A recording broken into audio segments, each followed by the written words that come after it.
Well, I want to ask you about certainly something that is really taking a lot of the attention there in Washington. Of course, the Democrats would like to put this on the back burner, but there's so many ramifications with Obamacare that it just keeps coming up. We know there's problems with the website. We know there's sticker shock. Folks are getting their policies dropped. Cannot keep their doctors. But one of the key provisions that is really causing concern is the infringement on religious freedoms. And you have taken steps to protect that, and certainly with your steps to urge Congress to add religious conscience protections to Obamacare. Tell us about that.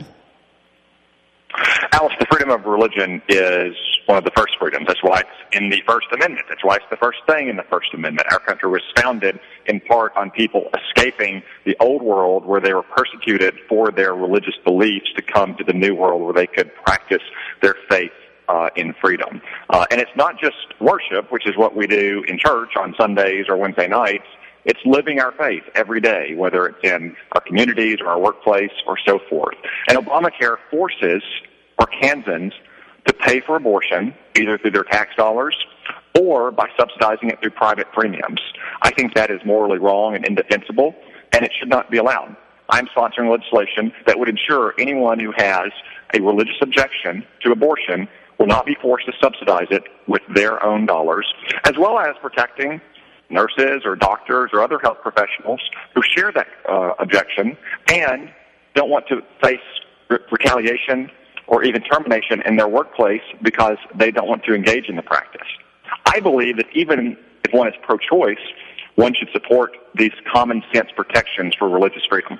And with that, the act there, the Healthcare Conscious Rights Act, it would clearly state, it would prohibit the federal government from forcing folks to purchase health insurance that covers abortion and similar abortion-inducing drugs because of the moral objections to that. And so oftentimes we hear from those on the left that, well, you'll be exempt from that. You don't have to, that won't affect you. But it does. It does affect people if they're part of a program or an insurance plan that includes that. It's a violation of their religious conscience. Yes. And in fact, we just had a good example of this 2 weeks ago, at the very end of the year. The Supreme Court stayed a ruling out of, I think, Colorado, because a order of nuns called the Little Sisters of the Poor, of all things, the Little Sisters of the Poor, were going to be forced to subsidize abortion in clear violation of their Catholic faith. No American should face the kind of choice that the Little Sisters of the Poor faced, which is practice their religion as they want to, or pay a crippling fine to the IRS. And unfortunately, you're right that too many times liberals, like Mark Pryor, pass a law and say, don't worry, we'll fix it later. Yet the fix never seems to come. Right. We've seen this repeatedly in Obamacare. We'll fix the payments for abortion Obamacare. We'll fix the health insurance tax. We'll fix the medical device tax. We'll fix the death panels that are going to govern in Medicare. We'll fix everything. You saw him saying it last month about the budget. Oh, we'll fix these cuts to military pensioners.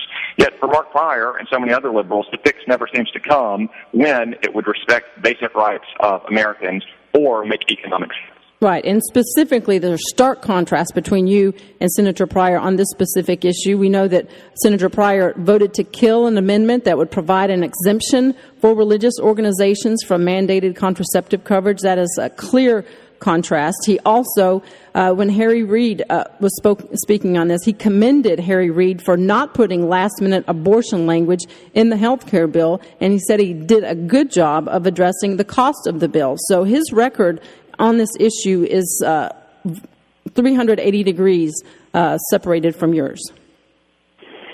That's right, Alice. It's a good example of Mark Pryor talking one way in Arkansas and then talking another way and voting another way when he's in Washington, D.C. For 25 years, he's been saying Arkansas comes first. All he does is say that when he's in Arkansas. When he's in Washington, D.C., Barack Obama and his hard left agenda is what comes first. Right. And I want to ask you quickly about one other aspect of Obamacare that you have taken strong stance on, and you have co-sponsored the No Bailouts for Insurance Companies Act. Tell us what that would do. Obamacare has in the law embedded a ongoing bailout for insurance companies if they face losses because of Obamacare. I don't think Arkansans who didn't want Obamacare in the first place should now be forced to bail out insurance companies who are participating in Obamacare. So this is legislation that I'm sponsoring with Tim Griffin. I think the other two congressmen from Arkansas may have joined it as well, to say simply that Arkansas and American tax dollars are not going to be used to bail out insurance company because Obamacare is a fundamentally flawed law. And the key driving message with this, there's several pieces of legislation that many are dealing with to deal with the effects of Obamacare. One of the others deals with, just passed this last week, the Health Exchange Security and Transparency Act. That's also a critical piece of legislation. Yes. Last week the House passed that legislation that would say simply, if Obamacare exchanges are breached, as is likely to happen given the slipshod manner they were developed and given the numerous security problems that have been reported about them over the past few months, then the government must notify the individual whose personal private information has been compromised. That's all we're saying. Just like companies, such as Target, when they have a data breach, they're required to give notice to their customers. Surely the federal government should be required to give notice to its citizens that it's supposed to serve, that they have not been able to protect that citizen's data.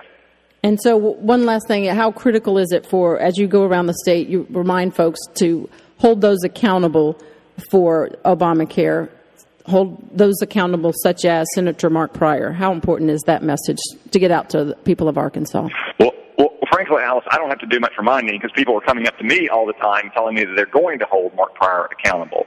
They're tired. They're losing their health insurance. Their premiums are doubling and tripling. Their deductibles are going up. They're losing access to their doctors, their hospitals, and they say they can't wait until this fall so they can hold Mark Pryor accountable for that vote he cast and for voting with Barack Obama 95% of the time. All right. Congressman Tom Cotton running for Senate against Mark Pryor. Congressman Cotton, thank you so much and look forward to talking soon.